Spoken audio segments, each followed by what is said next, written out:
మనకు బ్రిటిష్ వాళ్ళ నుండి స్వతంత్రం వచ్చినందుకు గాను ఆగస్టు 15న ఇండిపెండెన్స్ డే జరుపుకుంటున్నాం కదా. ఇలా కేవలం మన దేశాన్నే కాదు, సుమారుగా 65కు పైగా దేశాలను బ్రిటిష్ వాళ్ళు పాలించారు. ఎలా అయితే స్వతంత్రం వచ్చినందుకు మనం ఇండిపెండెన్స్ డే జరుపుకుంటున్నామో, అలా సుమారుగా ప్రతి 7 రోజుల్లో ఒకరోజు ప్రపంచంలో ఏదో ఒక దేశం బ్రిటిష్ వాళ్ళ నుండి స్వతంత్రం వచ్చినందుకు గాను ఇండిపెండెన్స్ డే జరుపుకుంటుందట. అంటే ఏ రేంజ్లో బ్రిటిష్ వాళ్ళు ప్రపంచంలోని దేశాలను పాలించి దోచుకున్నారో అర్థం చేసుకోవచ్చు. ఇక్కడ మీరు చూస్తున్న ఈ చిన్న చేప పేరు డానియోనెల్లా సెరబ్రమ్. ఇది సుమారుగా 10 నుండి 12 మిల్లీమీటర్ల సైజులో ఉంటుంది. అంటే మన చేతి వేళ్ల గోళ్ల కన్నా చిన్నగా ఉంటుంది. కానీ ఇది ఏనుగు కన్నా పెద్ద సౌండ్స్ చేయగలదు.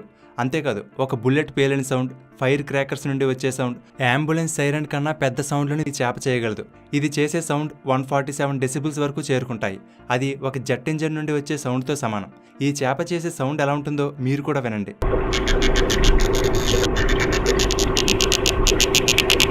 ఇప్పుడు విన్న ఈ సౌండ్ని 10 టైమ్స్ స్లోగా చేసి వింటే ఈ విధంగా ఉంటుంది. ఈ సౌండ్ వచ్చినప్పుడు ఈ చేప బాడీలో ఏం జరుగుతుందో మీరు చూడవచ్చు. ఒక రబ్బర్ బ్యాండ్ని లాగి వదిలితే ఎలా ఉంటుందో అలా ఆ ఫిష్లోని మజిల్ దాని రిబ్ని లాగి వదులుతుంది. అది వెళ్ళి ఆ ఫిష్ బ్లాడర్ మీద తగలడం వల్ల ఈ సౌండ్ వస్తుంది. వర్షాలు ఎక్కువగా పడుతున్నప్పుడు ఉరుములు మెరుపులు వస్తుంటాయి కదా. అలా మొత్తం భూమి మీద చూసుకుంటే ప్రతి సెకనుకు సుమారుగా 44 మెరుపులు వస్తుంటాయి. సాధారణంగా ఒక మెరుపు వచ్చినప్పుడు అది దాదాపుగా 3 నుండి 5 కిలోమీటర్ల పొడవు ఉంటుంది. అయితే 2017లో అమెరికాలో ఒక మెరుపు వచ్చింది. అది ఎంత పొడవుందో తెలుసా? ఏకంగా 829 కిలోమీటర్ల పొడవు ఏర్పడింది. అంటే ఎంత పెద్ద మెరుపు అయి ఉండొచ్చు ఊహించుకోవచ్చు. అందుకే దీనిని మెగా ఫ్లాష్ అని అంటారు. ఈ మెరుపు అమెరికాలోని టెక్సాస్ నుండి కాన్సాస్ సిటీ వరకు ఏర్పడినట్టు వెదర్ శాటిలైట్స్ ఇమేజెస్ ద్వారా దీనిని గుర్తించారు. WMO ప్రకారం ఇప్పటి వరకు రికార్డైన అతి పొడవైన లైట్నింగ్ ఫ్లాష్గా దీనికి రికార్డు ఉంది. ఇది ఎలా ఉంటే, ఒక మెరుపు ఏర్పడినప్పుడు అది సుమారుగా 0.2 సెకండ్స్ వరకు ఉంటుంది. అంటే క్షణంలో వచ్చి వెళ్ళిపోతుంది. కానీ 2020లో ఉరుగ్వే దేశంలో ఒక మెరుపు ఏర్పడింది. అది ఏకంగా 17 సెకండ్ల పాటు అలాగే ఉంది. లాంగెస్ట్ డ్యూరేషన్ ఉన్న లైట్నింగ్గా దీనికి రికార్డు ఉంది. తెల్లవారుజామునే సూర్యుడు ఉదయించకముందే కొంచెం చీకటితోనే కోళ్లు లేచి అరుస్తూ ఉంటాయి కదా. ఎందుకో తెలుసా? కోళ్లు అలాగే కొన్ని పక్షులు మనం చూడలేని లైట్ని కూడా అవి చూడగలుగుతాయి. ఎలక్ట్రోమాగ్నెటిక్ స్పెక్ట్రమ్ని చూసుకుంటే మనుషులు కేవలం 400 నుంచి 700 నానోమీటర్స్ వేవ్ లెంత్ ఉన్న విజిబుల్ లైట్ని మాత్రమే చూడగలరు. కానీ కోళ్లు మనకంటే కొంచెం ఎక్కువ రేంజ్ని, అంటే 350 నానోమీటర్ల నుండి 750 నానోమీటర్ల రేంజ్ వరకు చూడగలవు. అంటే కొంత అల్ట్రావైలెట్ వేవ్స్ని, ఇన్ఫ్రారెడ్ వేవ్స్ని కూడా చూడగలవు. మనిషి కంటిలో 3 రకాల కోన్ సెల్స్ ఉంటాయి. కానీ కోళ్లలో 4 రకాల కోన్ సెల్స్ ఉంటాయి. అందుకే మనకన్నా ఎక్కువ రేంజ్ లైట్ని చూడగలవు. కాబట్టి ఉదయమే మనకి చీకటిగా ఉన్నప్పటికీ సూర్యుని నుండి వచ్చే ఎలక్ట్రోమాగ్నెటిక్ రేడియేషన్లోని ఇన్ఫ్రారెడ్ వేవ్స్ని కోళ్లు 30 నుండి 45 నిమిషాల ముందే పసిగట్టి అవి ముందే లేచి అరుస్తాయి. అంటే ఉదయం మనం లైట్ని చూడడానికి 45 నిమిషాల ముందే ఇవి ఇన్ఫ్రారెడ్ వేవ్స్ని చూడగలుగుతాయి.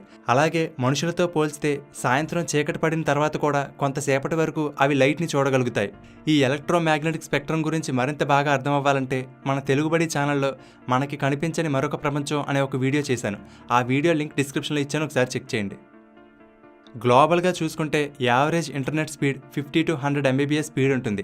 కానీ ఇప్పుడు జపాన్ వాళ్ళు ఇంటర్నెట్ స్పీడ్లో ఒక కొత్త రికార్డుని సెట్ చేశారు. జపాన్కి చెందిన NICT సుమిటోమో ఎలక్ట్రిక్తో కొలాబరేట్ అయ్యి 1.02 పెటాబిట్స్ పర్ సెకండ్ స్పీడ్ని అచీవ్ చేశారు. 1.02 పెటాబిట్స్ పర్ సెకండ్ అంటే 102 కోట్ల MBPS స్పీడ్తో సమానం. ఇప్పటి వరకు రికార్డైన ఫాస్టెస్ట్ ఇంటర్నెట్ స్పీడ్ ఇదే.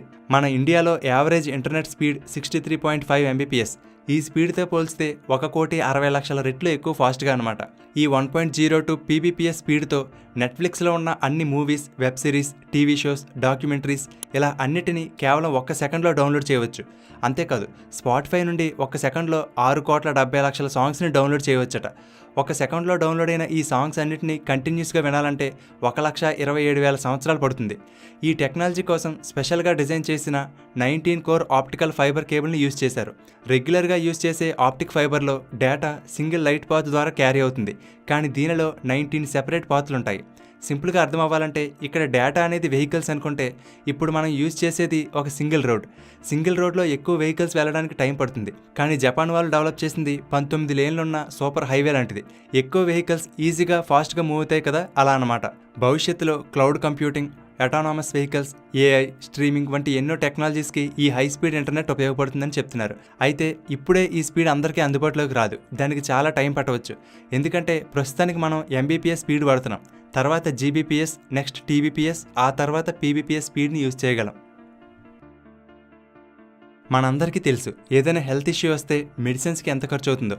కొన్ని వ్యాధులకు ఒక్కొక్కటి 5,000 నుండి 10,000 రూపాయలు విలువ చేసే ఇంజెక్షన్లు కూడా వాడుతున్నారని మనం వింటూ ఉంటాం. అయితే ఈ ప్రపంచంలోనే మోస్ట్ కాస్ట్లీయెస్ట్ మెడిసిన్ ఒకటి ఉంది. అది ఒక ప్రైవేట్ జెట్ కాస్ట్ కన్నా ఎక్కువ. అదే లెన్మెల్డీ. ఈ ఒక్క ఇంజెక్షన్ విలువ $4.2 మిలియన్, అంటే మన రూపాయల్లో సుమారుగా 37,25,00,000.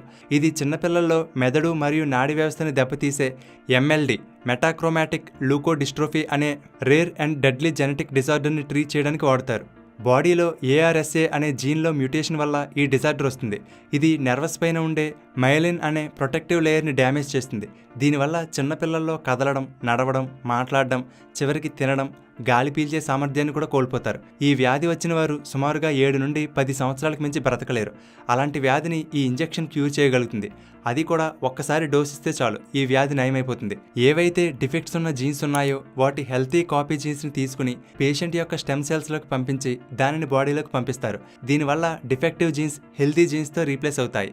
ఆర్చర్డ్ థెరాప్యూటిక్స్ అనే బయోటెక్ కంపెనీ ఈ మెడిసిన్ని డెవలప్ చేసింది. ఇది చాలా అరుదుగా వచ్చే వ్యాధి. లక్షలో ఒకరికి వచ్చే అవకాశం ఉంటుంది. అలాగే ప్రతి డోస్ కూడా పేషెంట్ని బట్టి కస్టమైజ్గా తయారు చేయాలి. ఈ కారణాల వల్లే ఈ డోస్ అంత కాస్ట్ ఉంది. అందుకే ప్రపంచంలోనే అత్యంత ఖరీదైన మెడిసిన్గా దీనిని చెప్తారు. నెక్స్ట్ ఫ్యాక్ట్ చెప్పుకునే ముందు ఒక చిన్న విషయం. అమెజాన్, ఫ్లిప్కార్ట్ వంటి షాపింగ్ సైట్లలో కొన్ని ప్రొడక్ట్ ప్రైస్లు సడన్గా డ్రాప్ అవుతూ ఉంటాయి. వీటిని లైట్నింగ్ డీల్స్ అంటారు. ఇవి ఎంతోసేపు ఉండవు, బట్ ప్రైస్లు చాలా తక్కువగా ఉంటాయి. కానీ మన బిజీ లైఫ్లో ఎప్పటికప్పుడు వాటిని చెక్ చేసుకుంటూ ఉండలేం. కాబట్టి అటువంటి ఆఫర్స్ని మిస్ అవుతూ ఉంటాం. సో దానికి బెస్ట్ ఆప్షన్ మీరు టెలిగ్రామ్ లేదా వాట్సాప్లో షాప్ మై డీల్స్ పేజ్లో జాయిన్ అవ్వండి. ఈ గ్రూప్లో అమెజాన్, ఫ్లిప్కార్ట్, మింత్రా, ఎజియో వంటి టాప్ వెబ్సైట్లలో ఉండే ఆఫర్స్ని ఎప్పటికప్పుడు ట్రాక్ చేస్తూ ప్రైస్లు డ్రాప్ అయినప్పుడు వెంటనే వాటిని ఈ గ్రూప్లో పోస్ట్ చేస్తూ ఉంటారు. అలాగే ఏ బ్యాంక్ కార్డ్ యూజ్ చేస్తే ఎక్కువ డిస్కౌంట్ వస్తుంది, life time free credit cards ఎలా పొందాలి, ఏ సేల్స్ ఎప్పుడు స్టార్ట్ అవుతాయి వంటి వివరాలన్నీ షాప్ మై డీల్స్ గ్రూప్లో పోస్ట్ చేస్తూ ఉంటారు. సో మీరు ఈ డీల్స్ ద్వారా చాలా అమౌంట్ సేవ్ చేయవచ్చు. మరింకెందుకు ఆలస్యం, డిస్క్రిప్షన్లో ఇచ్చిన లింక్ మీద క్లిక్ చేసి కానీ లేదా టెలిగ్రామ్లో షాప్ మై డీల్స్ అని సెర్చ్ చేసి కానీ ఆ గ్రూప్లో జాయిన్ అవ్వండి. లేదా టెలిగ్రామ్ లేని వాళ్ళు డిస్క్రిప్షన్లో ఇచ్చిన వాట్సాప్ లింక్ మీద క్లిక్ చేసి వాట్సాప్ గ్రూప్లో జాయిన్ అవ్వండి. ఎప్పటికప్పుడు మంచి ఆఫర్లను, అప్డేట్లను మిస్ అవ్వకుండా పొందండి. ఈ మధ్యకాలంలో అమెరికా విధిస్తున్న టారిఫ్ల వలన కొన్ని దేశాల మధ్య ఒక రకమైన ట్రేడ్ వార్ జరుగుతుంది కదా. దీనివల్ల ఇంపోర్ట్స్ అండ్ ఎక్స్పోర్ట్స్కి చాలా ఇబ్బంది కలుగుతుంది. ఒకవేళ అన్ని దేశాల మధ్య ఇంపోర్ట్స్ అండ్ ఎక్స్పోర్ట్స్ అన్నీ ఆగిపోయాయి అనుకుందాం. అలాంటప్పుడు ఒక దేశంలోని ప్రజలు బ్రతికి ఉండాలంటే అవసరమయ్యేది ఈ టెక్నాలజీ, గ్యాడ్జెట్స్, మిషన్స్ ఇవి కాదు. మెయిన్ ఉండవలసింది ఫుడ్. కాబట్టి నేచర్ ఫుడ్ అనే సంస్థ ఒక స్టడీ చేసింది. ఒకవేళ అన్ని దేశాల మధ్యలో ఈ ఇంపోర్ట్స్ అండ్ ఎక్స్పోర్ట్స్ మొత్తం ఆగిపోతే ప్రపంచంలో ఉన్న అన్ని దేశాలలో ఏ దేశం ఫుడ్ విషయంలో మరే ఇతర దేశం మీద ఆధారపడకుండా అన్ని రకాల ఆహార పదార్థాలను సొంతంగా పండించుకుని సెల్ఫ్ సస్టైన్ అవ్వగలదు అని.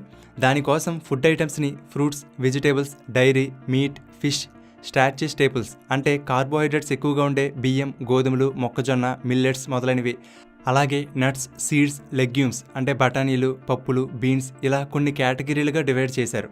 వీటిలో ఏ ఒక్క కేటగిరీలోనూ వేరే దేశం మీద ఆధారపడకుండా ఆ దేశానికి కావాల్సిన అన్ని రకాల ఫుడ్ ఐటమ్స్ సొంతంగా ప్రొడ్యూస్ చేసుకోగలిగే దేశం ఏంటి అని చూస్తే ప్రపంచం మొత్తం మీద అలా ఒకే ఒక దేశం ఉంది. అది అమెరికా కాదు, చైనా కాదు, మన ఇండియా కూడా కాదు. సౌత్ అమెరికాలో ఉన్న గయానా అనే దేశం. ఈ గయానా దేశం పైన చెప్పిన అన్ని కేటగిరీలోనూ తమ దేశంలోని ప్రజలకు కావలసిన అన్ని రకాల ఫుడ్ ఐటమ్స్ని కావలసిన దానికన్నా ఎక్కువే పండించుకుంటుంది. ప్రపంచంలో తనను తాను పోషించుకోగల ఏకైక దేశం ఇదే. మిగిలిన అన్ని దేశాలు ఏదో ఒక ఫుడ్ కేటగిరీలో వేరే దేశం మీద ఆధారపడవలసిందే. అయితే Afghanistan, United Arab Emirates, Iraq, Qatar, Yemen ఈ దేశాలైతే పైన చెప్పిన అన్ని కేటగిరీలలో ఏ ఒక్క ఫుడ్ కేటగిరీని తమ దేశ ప్రజలకు సరిపడేంత సొంతంగా ప్రొడ్యూస్ చేసుకోలేక మిగిలిన దేశాల మీద ఆధారపడుతున్నాయని స్టడీలో తేలింది. ఈ భూమి మీద ఉన్న మొత్తం అగ్నిపర్వతాలలో 75% ఒకే ప్రాంతంలో ఉన్నాయి. అలాగే ఈ భూమి మీద వచ్చే 95% భూకంపాలు ఈ ప్రాంతంలోనే వస్తాయి. ఆ ప్రాంతాన్ని రింగ్ ఆఫ్ ఫైర్ అంటారు.